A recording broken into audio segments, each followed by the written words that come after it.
Now we will start our new topic today, basically preventive measures under BNSS. So Bhartiya Nagarik Suraksha Sanhita.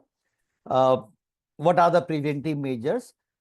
There's not much changes. The similar kinds of preventive measures were there in the old law also. But yes, subject to some changes in few of the provisions, like I said, 172 BNSS, which is new. So we'll look into preventive measures, what kinds of preventive measures which the law prescribe, the authorities or the functionaries which are responsible for those preventive measures, or the kinds of actions which we can take for those preventive measures. What we are going to discuss today. And there is an enormous power which are given to the executive authorities also. So we'll look into that. So our topic for today's deliberation is preventive measures under the BNSS. That's what we are going to discuss today. So we discuss about the preventive measures under the BNSS. Now let me start with from the basic what we have discussed earlier. So because a large number of preventive measures under old law as well as under the BNSS are vested with the executive authorities, and accordingly it's important to have some idea on it before going on the preventive measures or power which are there. So let me go through the first section 6. Now remember that this section has not changed. In the old law also it was section 6, new law also it is section 6. Then the preventive measures provisions, 125 onwards, which are there. It's a different kinds of power which are there. So the first thing which we look at is about the law says classes of criminal code under section 6 of the BNSS. Remember, when you look at section 6 of the BNSS, the same thing was there in the CrPC also, section 6. The last column will say, apart from the High Court, the following are the criminal code. So first it says Court of Session, then the Judicial Magistrate first class, Judicial Magistrate second class, and then it's used the word Executive Magistrate.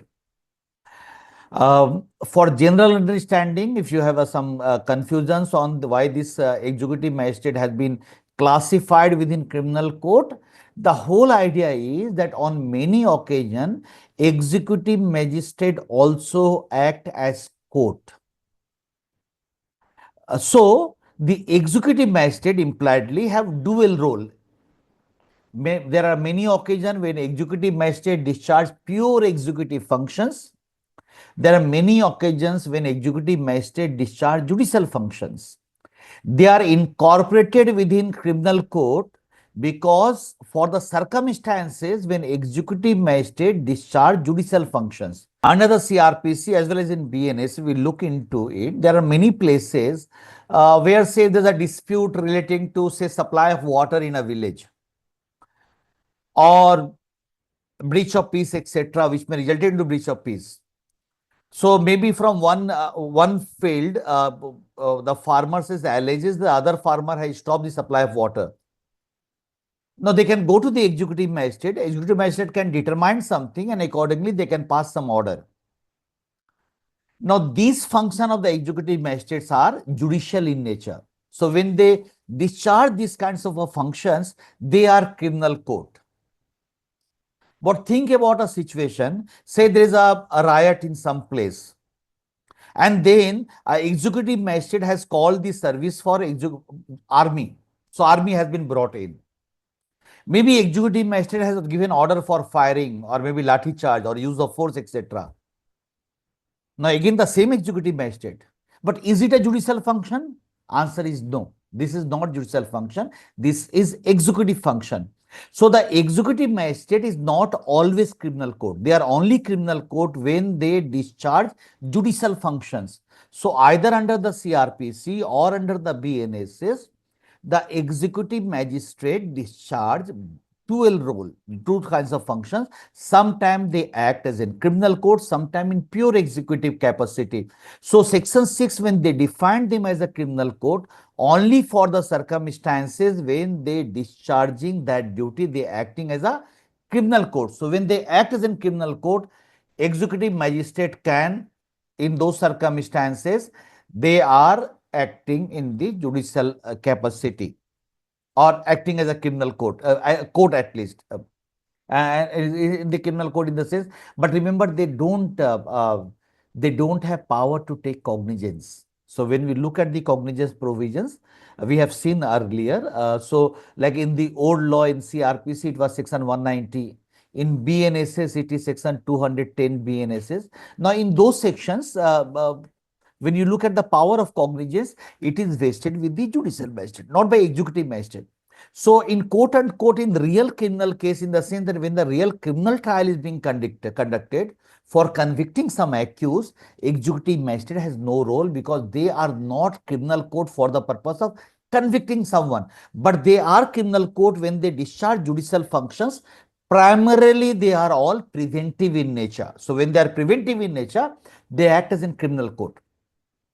Section 14 has defined executive magistrate. So you will find the language like district magistrate is the head of the all executive things in the districts. Then subdivisional magistrates are there. There are executive magistrate. There are other magistrates who can be given empowered to act as an executive magistrate. In fact, under the section 14, you will find one CrPC section 20 clause 5 says that in the commissionerate area, the commissioner police can also be empowered to act as an executive magistrate. The same thing has also been kept here under section 14, that on many occasions, the commissioner of police can also act as an executive magistrate. In the section 15, they added special executive magistrate as a new thing, which was not there earlier.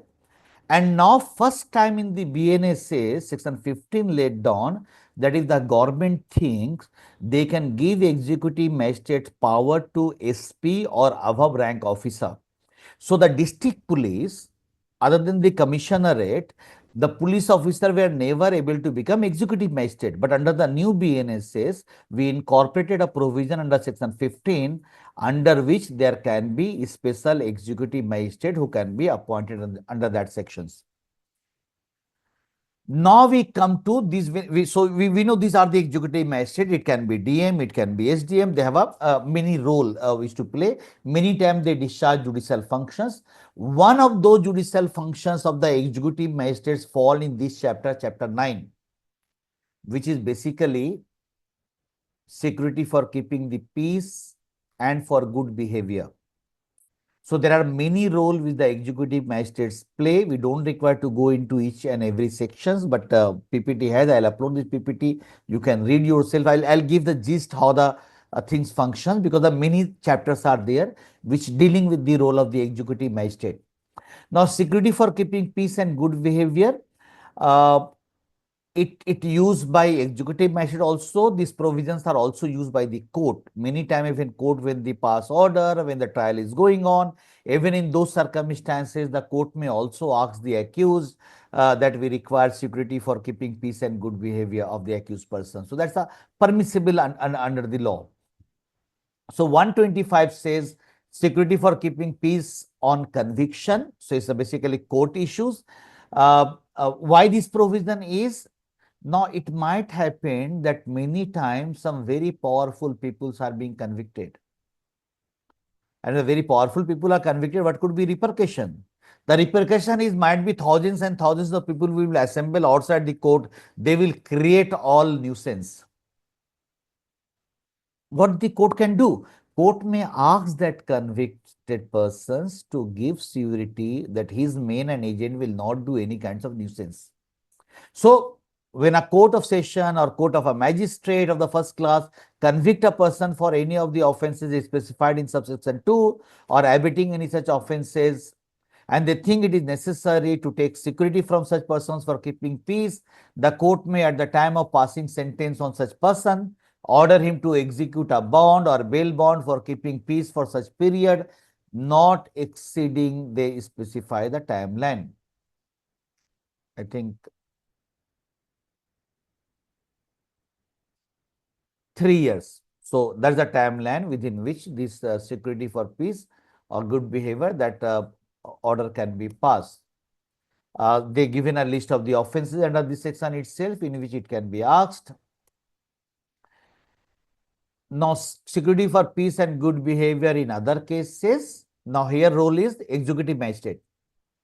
So, when an executive magistrate receive information that any person is likely to commit a breach of peace or disturb the public tranquility or to do any wrongful act that may be probably occasion of breach of peace.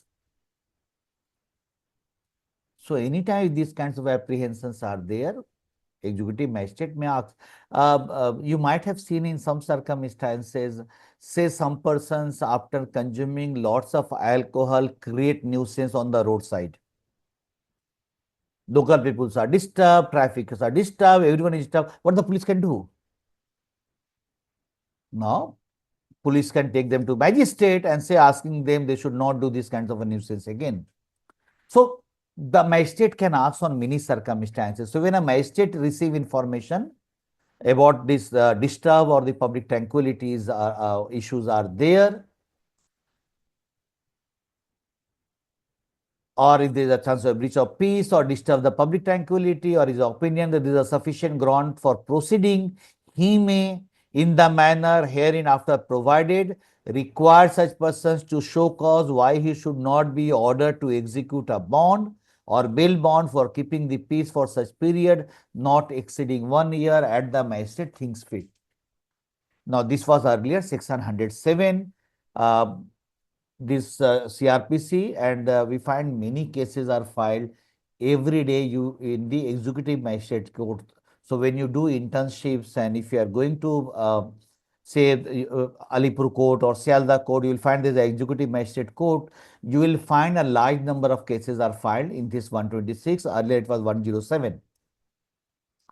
So, Prakash Chand Sachdeva case, about this case says the nature of the proceeding under section 107 is of preventive justice. It is to be invoked when any person is likely to commit a breach of peace or disturb public tranquility. So, these are all preventive measures which executive magistrate can take and pass certain kinds of order there. So, it's a not to punish, but to prevent some kinds of actions. Now 127, security for good behavior from person disseminating certain matters.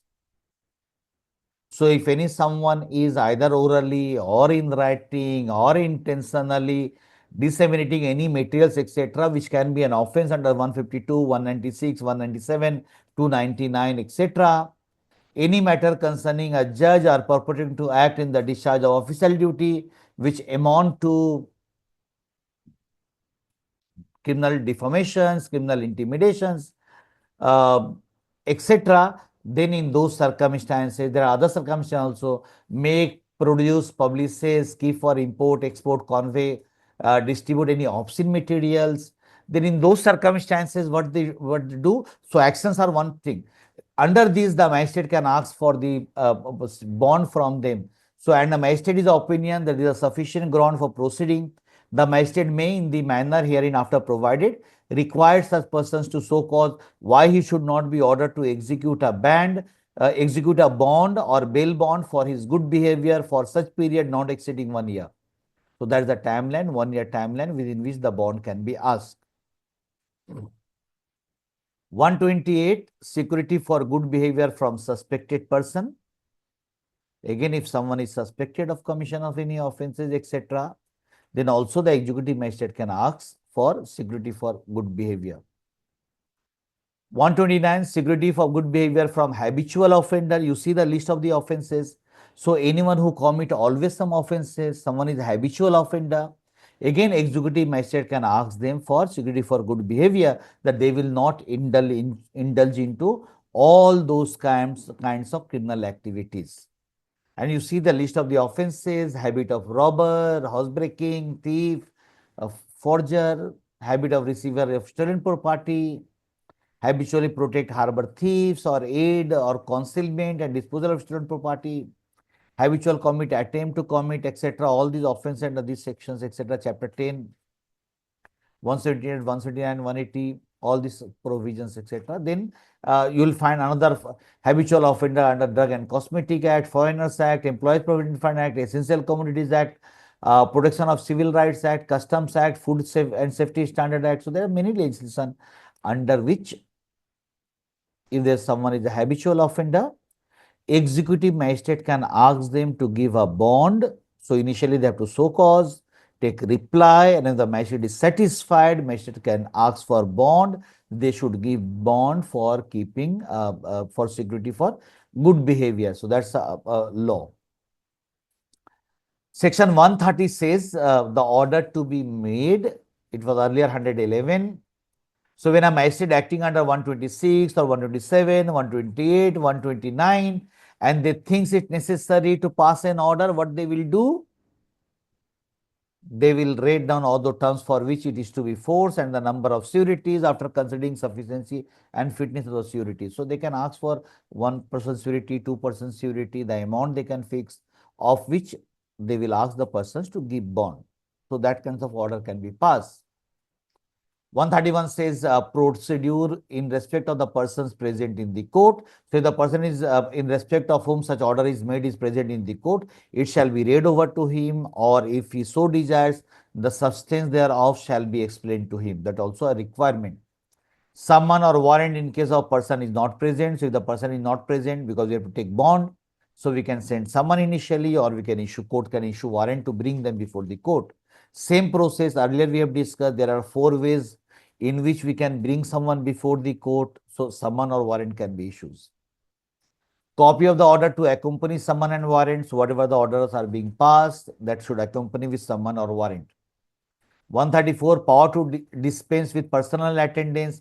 In some cases, if someone submit applications, etc., then court may allow the persons to represent through advocates. So personal attendance can be exempted under this provision. It was there earlier also under 115. Inquiry as to truth of information. So 135 says, when an order under 130 has been read or explained under section 131 to a persons present in the court, or when any persons appear or is brought before a magistrate in compliance with or in execution of a summon or warrant issued under section 132, the magistrate shall proceed to inquire into the truth of the information upon which action has been taken, and to take such further evidence as may be necessary. So the court can do inquiry, there is a process of the inquiry will be conducted, and ultimately court can pass order. Date of commencement of the inquiry, the reference to the date of the commencement of the inquiry in section 111(16) is as to the stage when the magistrate, after appearance of the both the parties, proceed to inquire. So that's the ways when the inquiry begin. Extension of the prescribed period of limitations. The power to extend the period of limitations can only be exercised in accordance with the law within such statutory period. After the expiry of that period, the court does not have any power to extend the limitation period of continuation of the inquiry.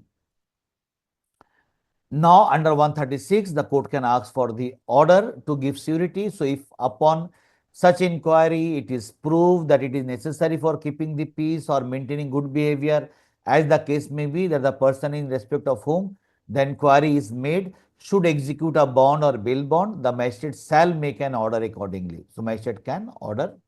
And then, so Jangi Gop versus State, order directing security to be furnished for keeping peace for a particular period does not become infractuous by reasons of the period fixed having expired. Discharge of the persons informed against, if on the inquiry section 135 it is not proved that it is necessary for keeping the peace, etc., we require bond, then the person will be discharged. Commencement of the period for which the security is required. So, if any person is in respect of whom an order requiring security is made under 125 or 136, is at the time such order is made sentenced to or undergoing a sentence of imprisonment, is required shall commence on the expiration of such sentence.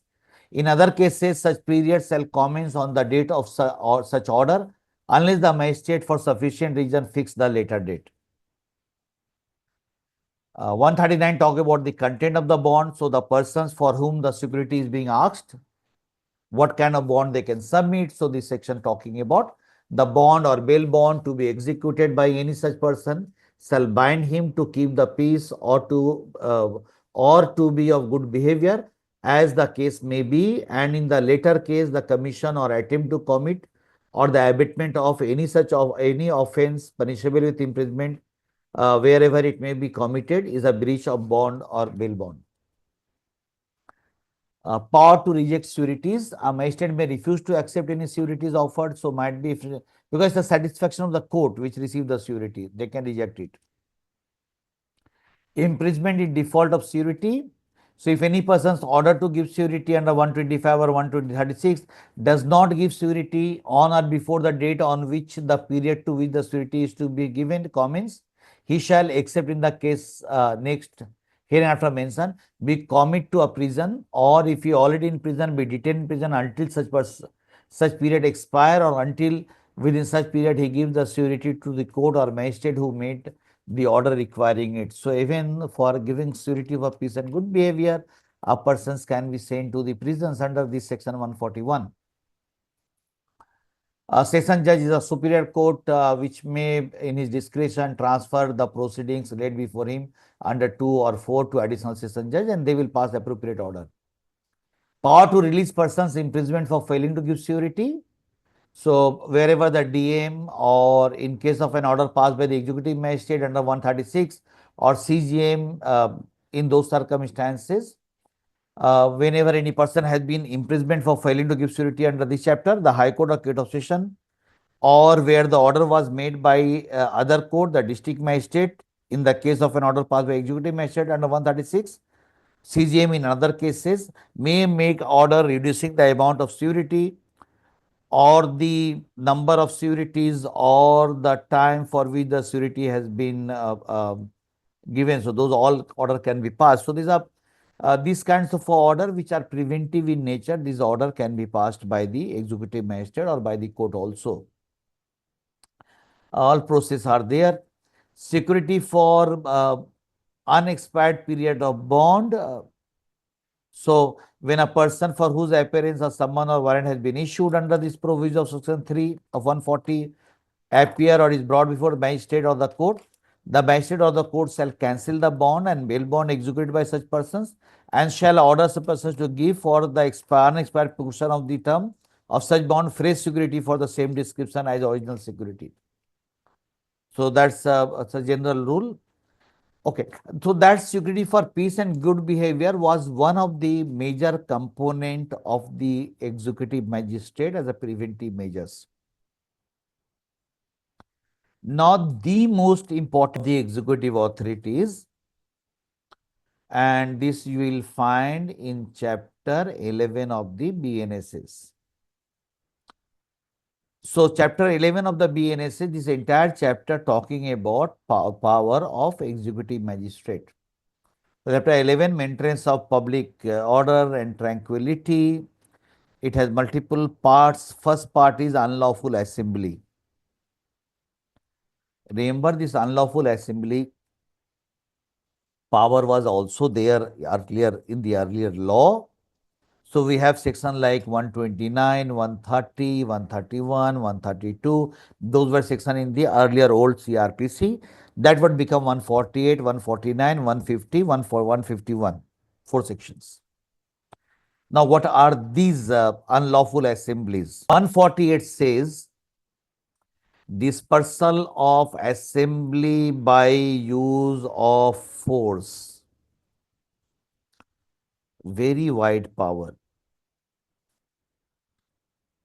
You must have seen in the IPC classes, there is a definition of unlawful assembly. So, when 5 or more persons commit some offences or violate the order, what kind of order? Normally preventive order. So, how it's happened? Say for example, all the students of a college, they written to the government or to the commissioner of police that they are unhappy with the decision of the commissioners, we are lenient and they are not taking punishment, taking the matter seriously. So they wanted to go to the Lal Bazaar Dharna. Commissioner of police being executive magistrate under section 14 clause 5 or 6, they passed the restraining order that okay, this missile will not cross a particular point of Central Avenue. Now, till that point of time, it is lawful assembly. Whatever missile of thousands people they are going, They are lawful assembly and there is no need to use force. But the point where this commissioner of police put a Lakshman Rekha that you cannot cross this, you cannot cross this line. If the people, if the people who are agitating, if the people who are in Michil, they crosses that line, what it become? The assembly become unlawful. As soon as the assembly become unlawful, under 148, earlier it was 129, police got power to disperse this assembly by civil force. What does civil force implies? Civil force here used in contrast with armed forces. When we say armed forces, we have army, air, navy, etc. All the police force, they are civil force. So under 148, law given enormous power to the police officer to disperse unlawful assembly by use of civil force. And these sections are used very frequently in many circumstances. Now, while this power has been given to disperse unlawful assembly, the force which will be used by the police should be proportionate.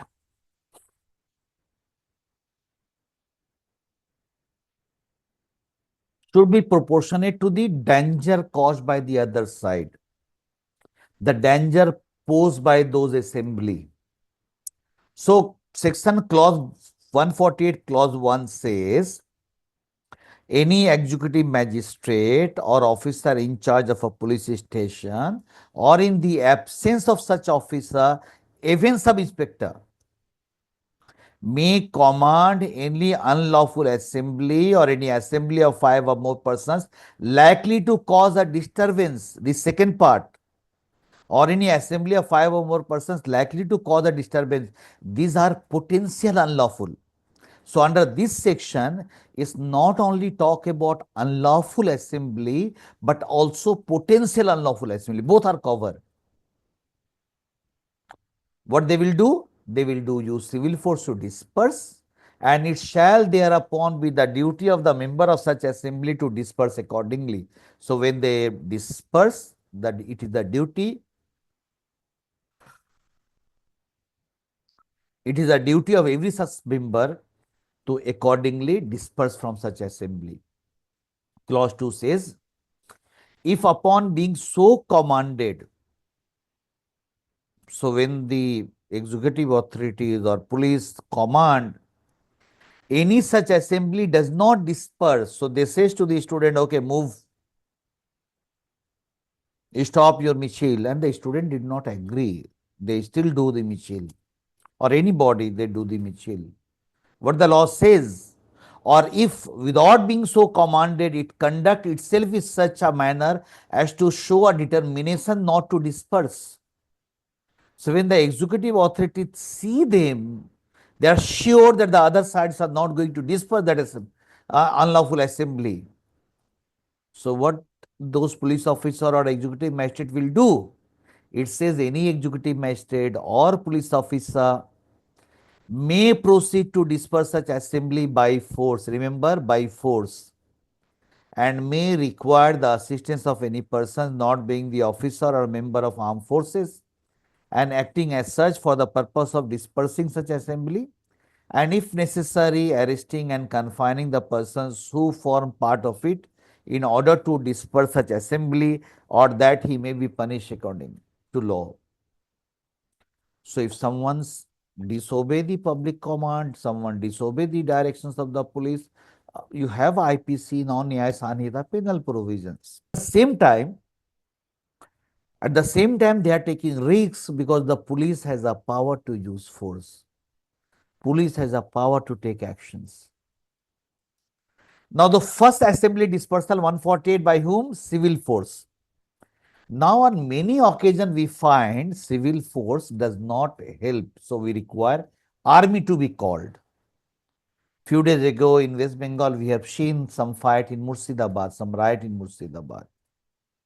If civil force cannot disperse unlawful assembly, what to do? The executive magistrate may take assistance from the armed forces. So from where this get power? The next section 149. It was also there earlier in 130.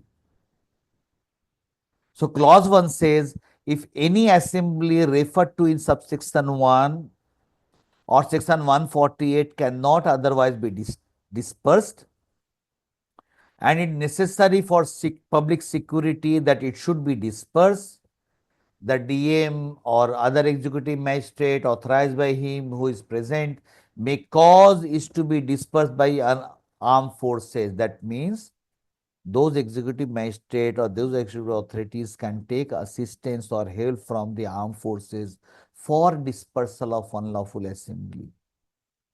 So the unlawful assembly initially should have been disturbed by the civil force, but if the civil force does not work out, then they can use armed forces also for dispersing unlawful assemblies.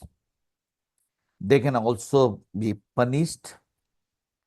Clause says every such officer armed forces shall obey such requisition in such manner as he think fit, but in doing so he shall use as little force and do as little injury to the person and property, and may be consistent with dispersing and arresting and detaining such person. Suppose police started lathi charge and everyone is running away, and then the police found two fellow who were unable to run, and then started beating them. Ultimately, those two fellow died.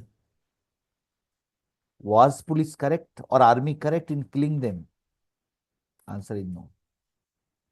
Till the time you are dispersing, you can use force. But once disperse, someone is in your custody, then you arrest him. You can prosecute them, but you cannot kill them. It's a murder. Why I am saying so? Is not fulfilling the obligation.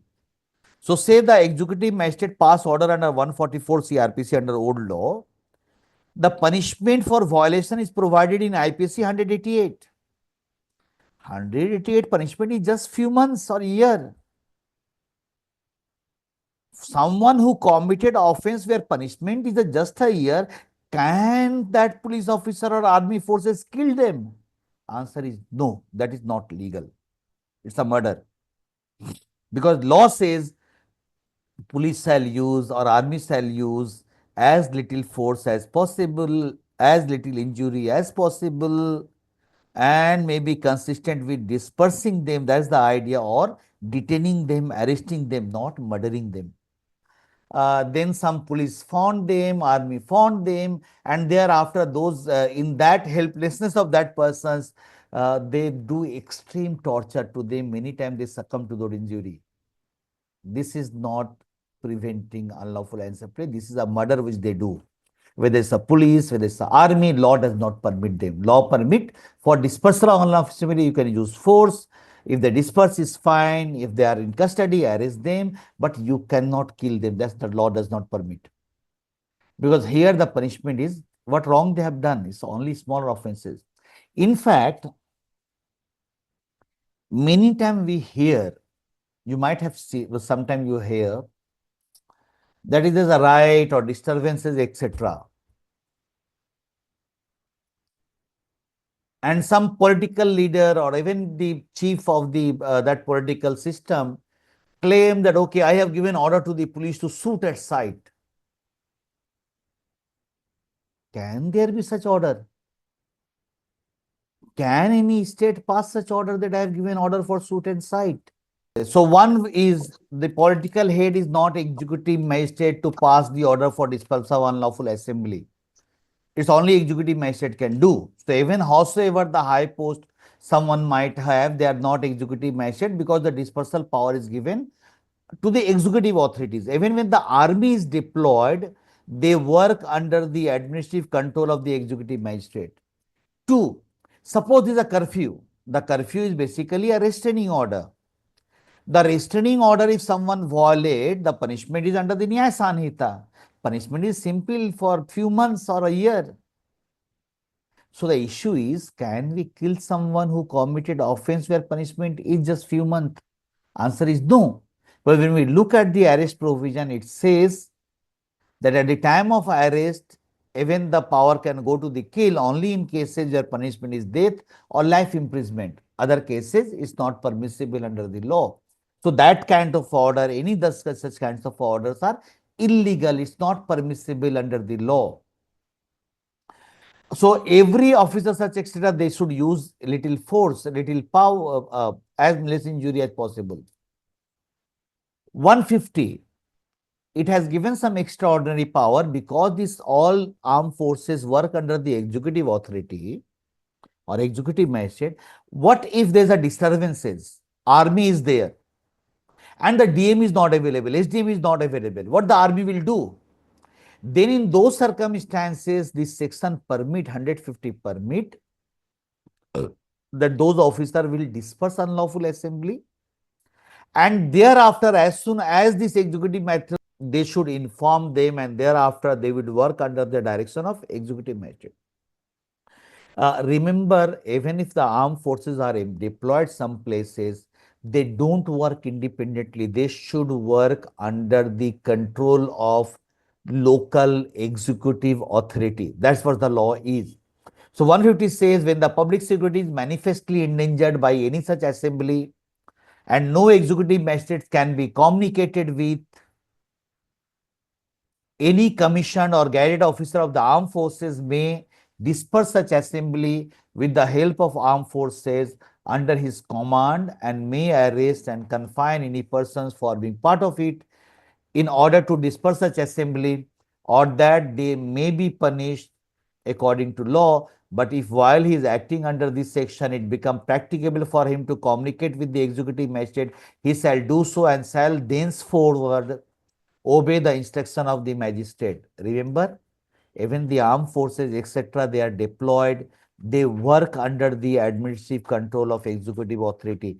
In the civilian area, armed forces has no business. It should be always the civil force or the executive authority. That's why this provision 150 make it very clear.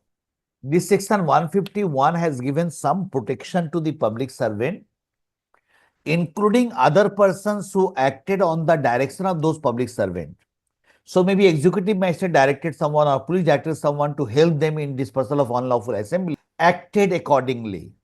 They will get protections, police will get protection, you will get protection. So this is 151 says protection against prosecution for act done under these sections in discharge of their official duty. Some protections are there, and without sanction they cannot be prosecuted.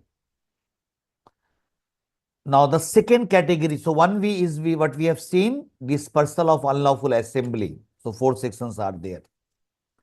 Now second categories are public nuisance. Now these are large number of sections are there on public nuisance. The law has defined public nuisance. So different categories of public nuisance which can disperse or which can be set or which can be remedied by different ways. Let me see what are those. 152.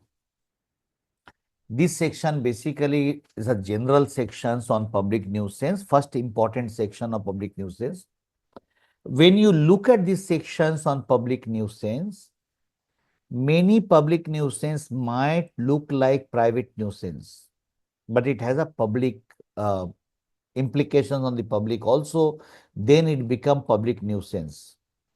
So, for example, so if any district magistrate or subdivisional magistrate or other executive magistrate, they got some report from the state government or receiving the report of a police officer, so either government or police officer or other informations, and on taking such evidence, if they think fit, consider, these are all public nuisance. What are the nuisance? A, that any unlawful obstruction or nuisance should be removed from any public place or from any way, river or channel which is or may be lawfully used by the public. Someone created some obstructions, magistrate can pass order for their removal. There is a road and someone blocked that road, magistrate can pass order for removal. There are different kinds of public nuisance.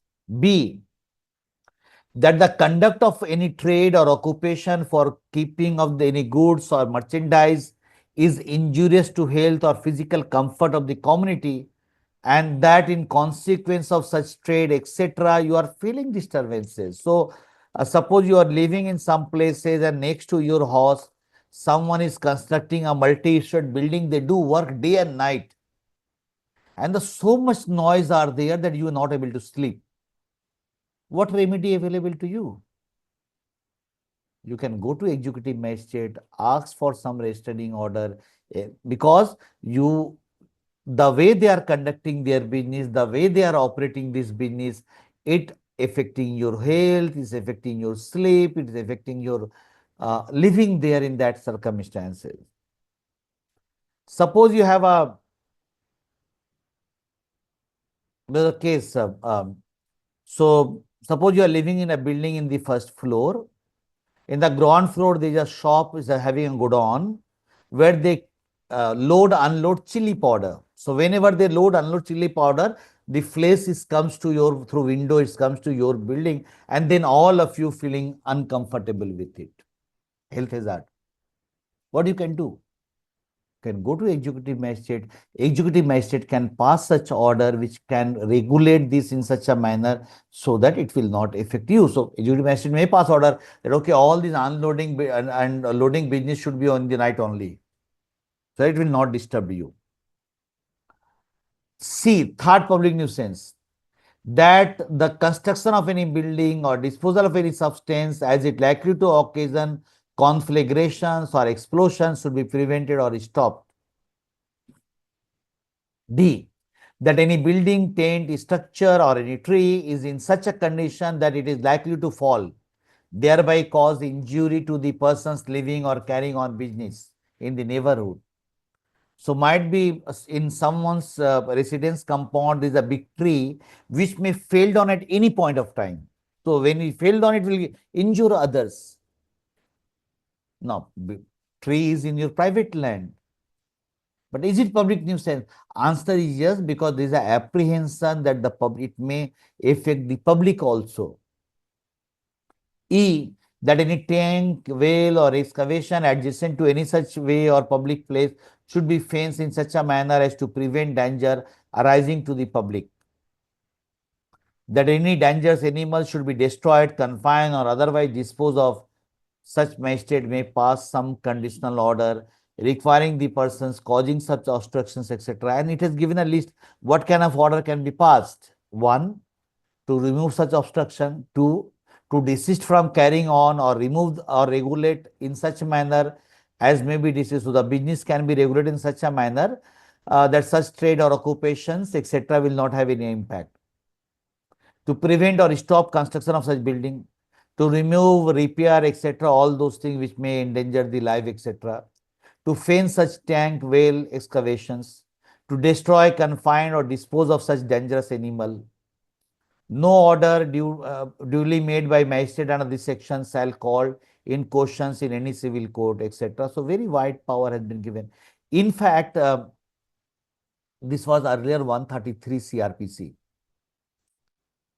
In your tort class, or any constitutional tort cases, we always discuss one case called Ratnam municipality. Now, this case was started on these sections.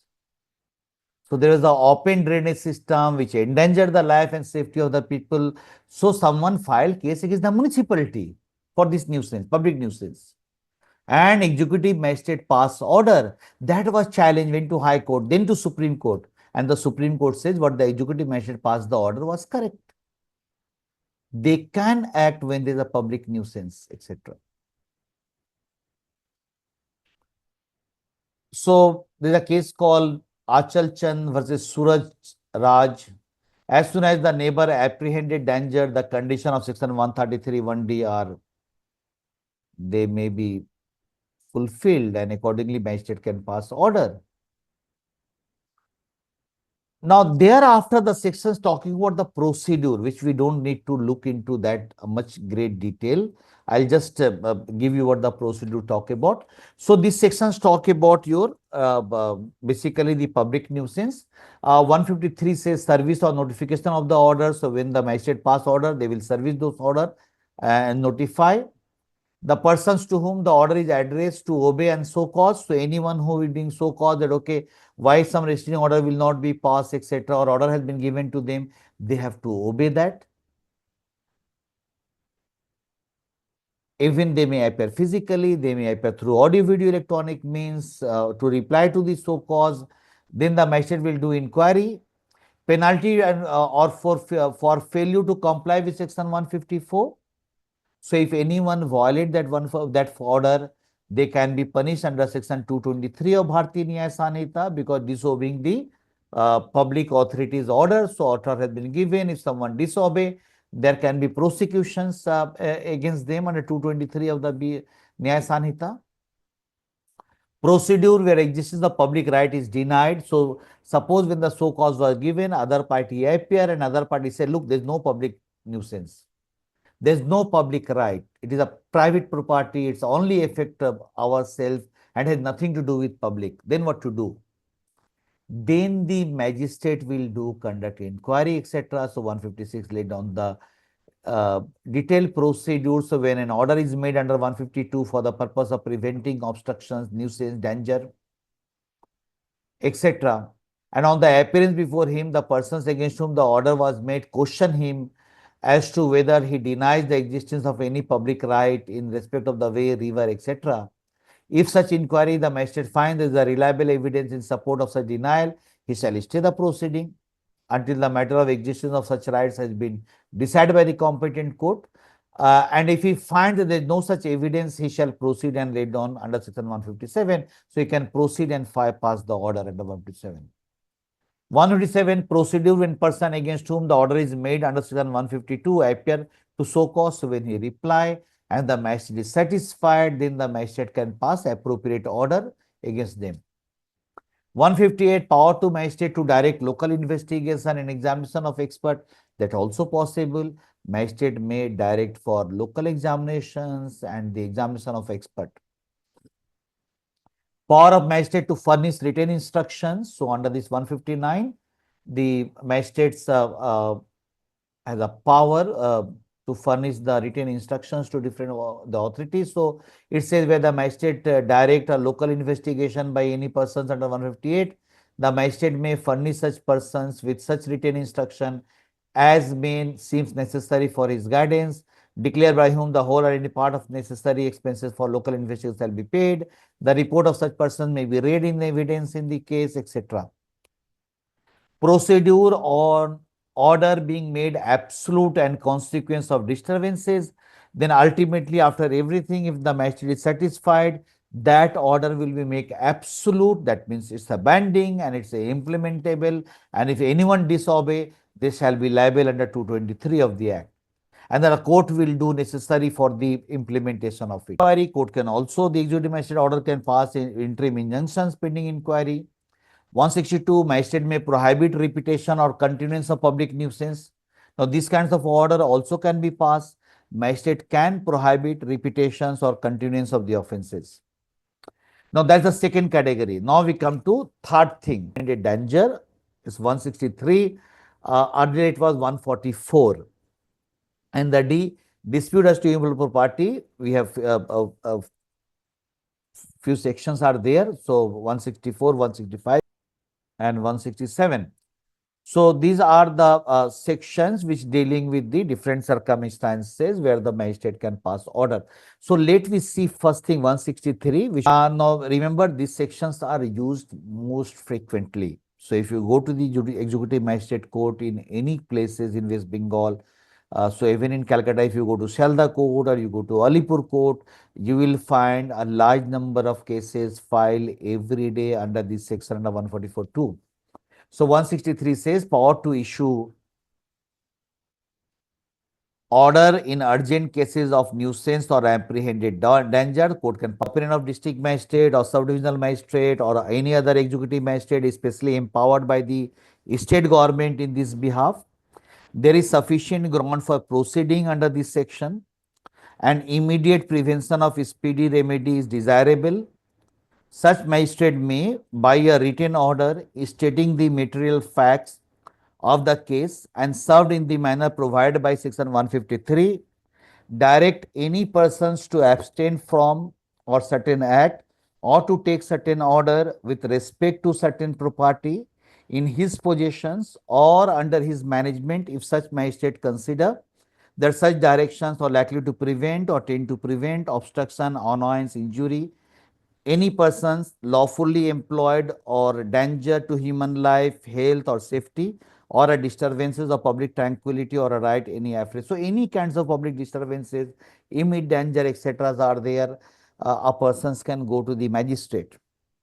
Now the clause 2, that's the section which is basically more frequently used. Now if this kind of a situation arises immediately, that immediately some action is required, then someone can go to the court. So an order under this section may, in case of emergency or in cases where circumstances do not admit of the serving in due time of the notice upon the person against whom that order to be passed, etc. So we don't have that much time to. So clause 2 says, in those circumstances, the magistrate can pass the order ex parte. In fact, this section is very frequently used where the magistrate pass ex parte order as a preventive measures. Now once the magistrate pass order under these sections, and then they will direct to the OC or some other remedies are available. Now this order has its own limitations. This order is valid only for a period of 2 months. So clause 3 says, an order under this section may be directed to a particular individual or to persons residing in a particular place or area or to the public generally when frequently or visiting particular place or area.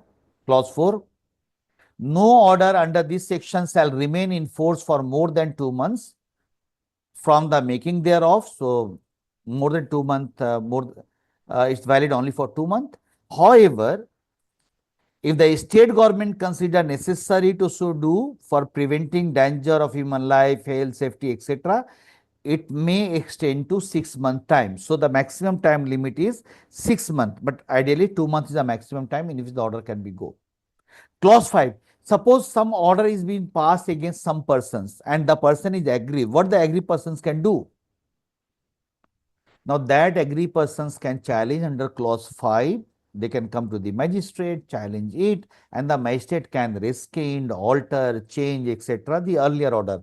So the clause 5 says, any magistrate may, either on his own motion or on the application of any persons, aggrieved, rescind, or alter any order made under this section by himself or any magistrate subordinate to him or by his predecessor in office. So the magistrate can alter the order, rescind the, cancel the order. All these possibilities are there which they can pass. The state government may, either on its own motion or on the applications of any persons aggrieved, rescind or alter any order made by under provision of clause 4.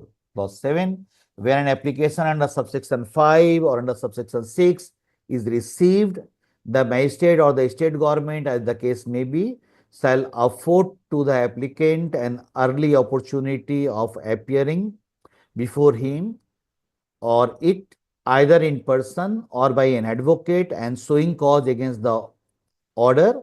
And if the magistrates or the state government, as the case may be, reject the application wholly or in part, he or it shall record in writing the reasons for doing so. So that's the this order can alter, change, etc., and some other things can be there. Now, there is a constitutional validity issue arises long ago in Madhu Lamia case, and the court says the valid provisions.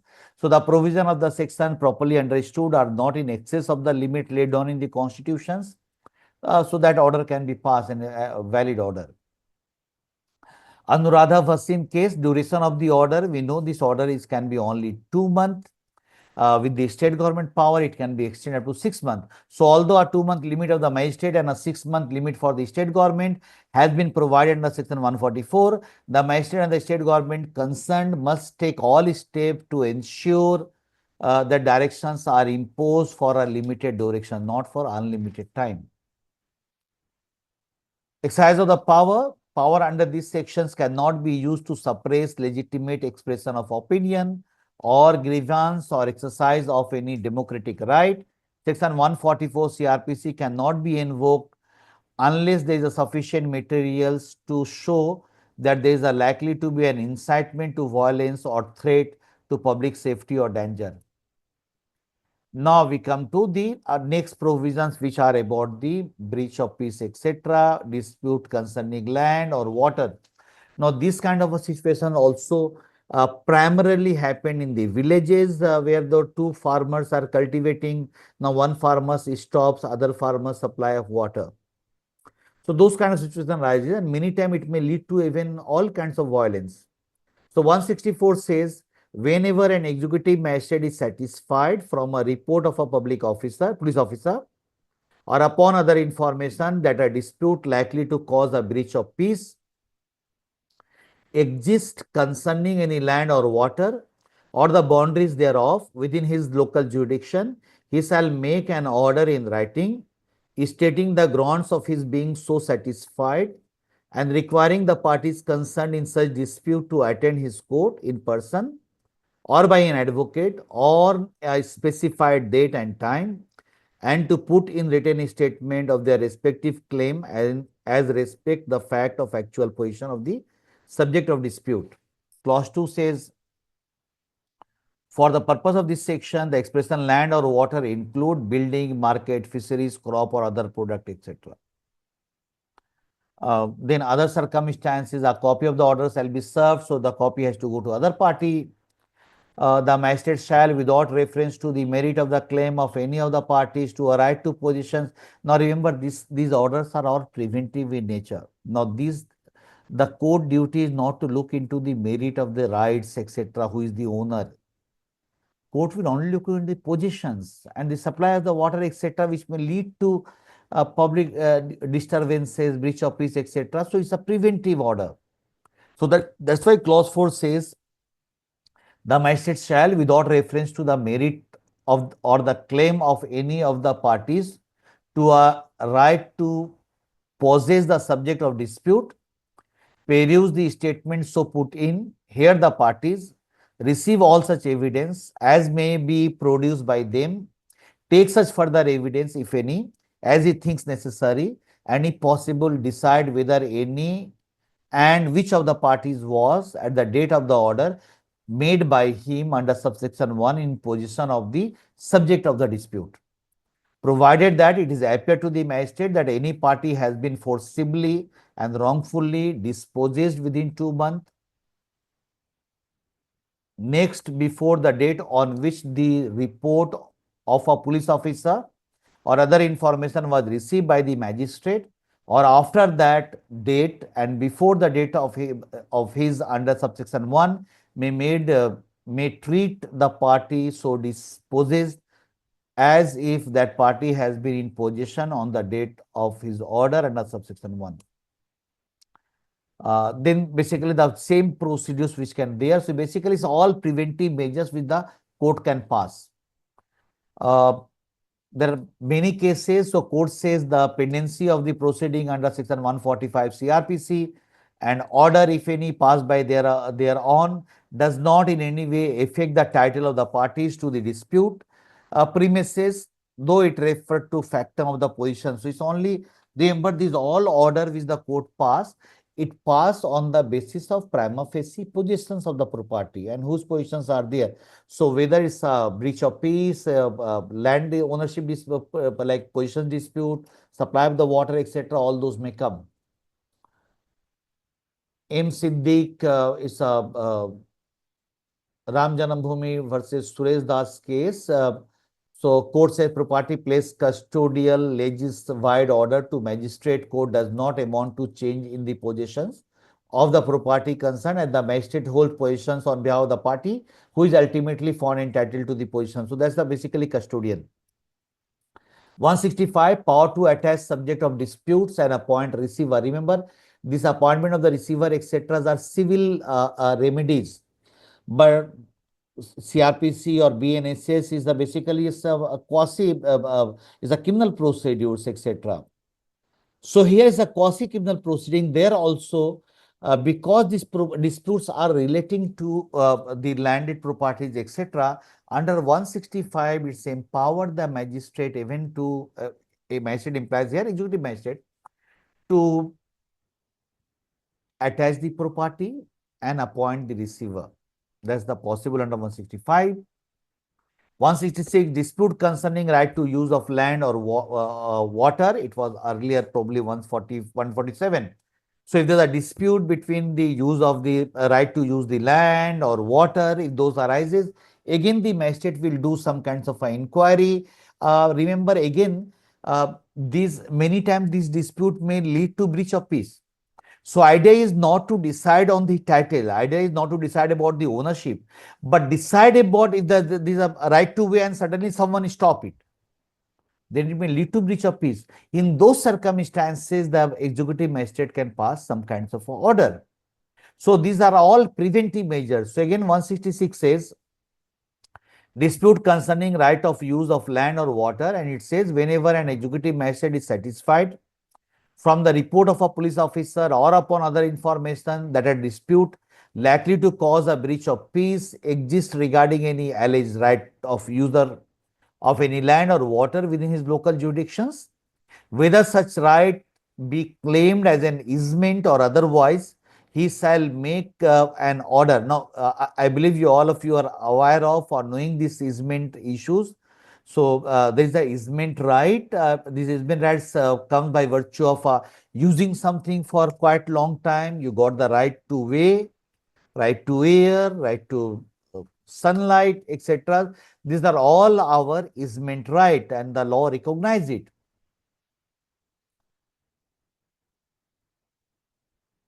So there is act also on easement issues.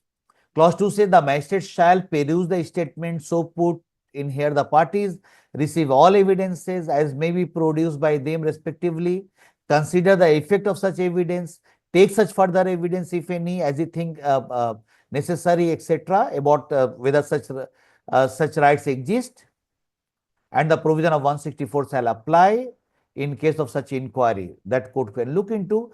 And if the magistrate, if it appear to the magistrate that such right exists, he may make an order prohibiting any interference with the exercise of such rights, including in a proper case an order for removal of any obstructions in the exercise of any such right, provided that no such order shall be made where the right is exercisable at all times of the year, unless such right has been exercised within 3 months next before the receipt under subsection 1 of the report of a police officer or other information leading to institutions of the inquiry only at a particular seasons or on particular occasions, unless the right has been exercised during the last of such seasons or on the last of such occasion before such receipt. Clause 4 says when any proceedings and comments under subsection 1 of section 164, the magistrate find that the dispute is as regard to alleged right to user of land or water, he may, after recording his reasons, continue with the proceeding as if they had been comments under subsection 1. And when in any proceeding comments under subsection 1, the magistrate finds that the dispute should be dealt with under section 164, he may, after recording his reasons, continue with the proceeding and comments as under subsection 1 of 164. So basically, the idea is that if the dispute arises about the right to way, right to water, etc., is the common use, the magistrate can pass some kinds of a restraining order, etc. Those powers are vested with. Remember, these are not to decide on the title, this is not decide on the ownership, but only to decide that any kinds of these situations should not resulted in breach of peace, public tranquility, and accordingly those orders can be passed by the magistrate. So in Raghunath Samrao case, court says a magistrate is authorized to pass a mandatory order directing the removal of obstruction. That possible. The power conferred on the magistrate under section 147 is an effective power and not a nominal one. So it's a powerful provisions to the executive authority. Kirti Bhushan Namwa case, section 147 to allow a magistrate to prohibit the doing of an act and not to direct the doing of the act. Under 167, magistrate may pass order for local inquiry. Executive agencies, we have seen their preventive power as a preventive measures. Now under chapter 12, we have 4 sections, 5 sections are there, which talk about preventive actions of the police. Some of them we have discussed earlier. 172 we have discussed earlier. So earlier we have seen the preventive powers was which the order can be passed by the executive magistrate. Basically those were executive authorities. Now the preventive actions can be done by the police. So 168 to 172. What are those? 168 says police to prevent cognizable offense. So it was earlier 149. So the police has an obligations to prevent the commission of cognizable offences, and that's why it says every police officer may interpose for the purpose of preventing and shall, to the best of his ability, prevent the commission of any cognizable offences. So that's their duty to prevent commission of cognizable offences. 169, which was earlier 150, information of design to commit cognizable offences. So every police officer, when they receive information of a design to commit any cognizable offences, shall communicate such informations to the police officers to whom he is a subordinate. So he will inform their superior and to others officers whose duty is to prevent or take cognizance of the commission of such offences. Now these two things are there. Then this third section, the most important section of this chapter. Earlier it was 151, now become 170. Under this section, as a preventive measure, the police has power to arrest anyone whom police thinks that they are going to commit an cognizable offences. So 170 clause 1 says, a police officer knowing of a design to commit any cognizable offence may arrest without order from a magistrate and without a warrant the person so designing, if it appears to such officer that the commission of the offence cannot be otherwise prevented. So if the magistrate thinks that cannot be prevented, they can pass this order. Clause 2 says, no persons arrested under subsection 1 shall be detained in custody for a period exceeding 24 hours from the time of his arrest, unless his further detention is required or authorized under any other provision of Sanhita or of any other law for the time being in force. So that's the basically procedure. Now this section is used very frequently. Many times these sections are become very important tool in the hands of the police, and they do use. So when there are no specific cases, if there is apprehension that the persons may commit some offences, as a preventive measures under 170, it was earlier 151, police has a power to arrest.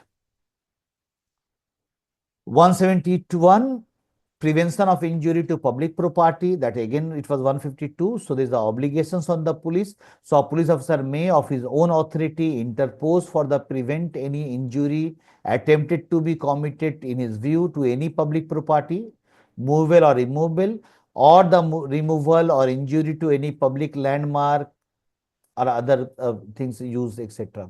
So there's a very positive obligation has been given under the law as a preventive measures. Enormous power also has been given to the police and other agencies to do some necessary things or take necessary actions for the purpose of preventing some offences.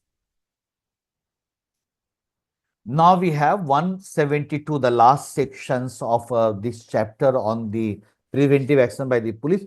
Now this section we have discussed while discussing about investigation, because this fall within these just before the FIR provision 173. So 173 was the FIR provision just before 172.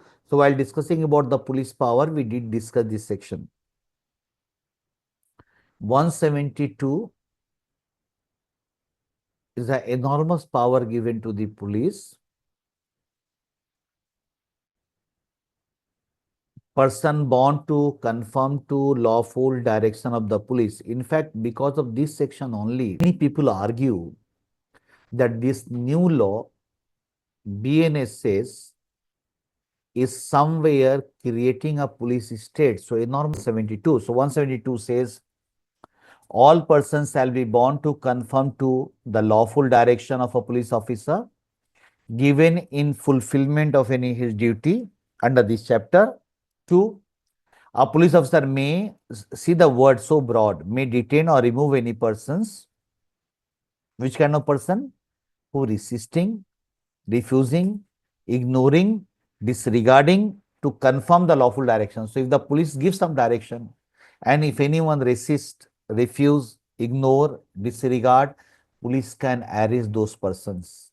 This is again as a preventive measures, but it has given under 172 enormous power. So the huge power which has been given under this law as against the police.